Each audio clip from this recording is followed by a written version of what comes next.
Современа медицинска опрема во вредност од 13 милиони евра што е набавена во јавното здравство стои без да се употребува, додека пациентите чекаат термини за компјутерска томографија, мамографија, акцелератори и ангиографија.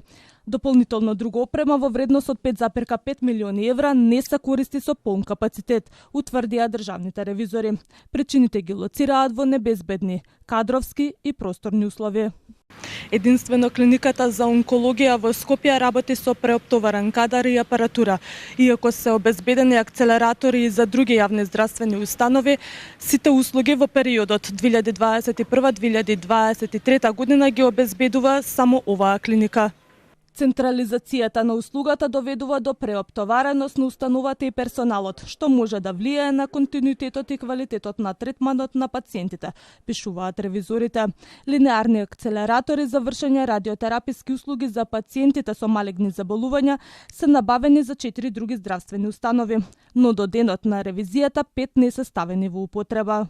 Недоволно се користат и ангиографите, а преоптоварена е клиниката за кардиологија.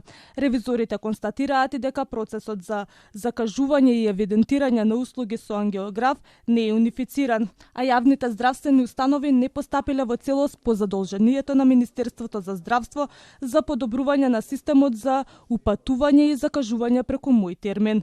Слична е ситуацијата и со компјутерските томографи. Овие апарати, набавени за обезбедување на подобра територијална распределеност на услугите, не секогаш се користат согласно капацитетот, а два од нив кои се наоѓаат во болниците во Тетово и Кочани не се ставени во употреба поради технички и кадровски проблеми. Годишно се прават околу 180 снимања на PET скен за рано откривање на малигни заболувања, но ревизорите укажуваат дека не се користат целосно капацитетите и може да се направат поголем број снимања.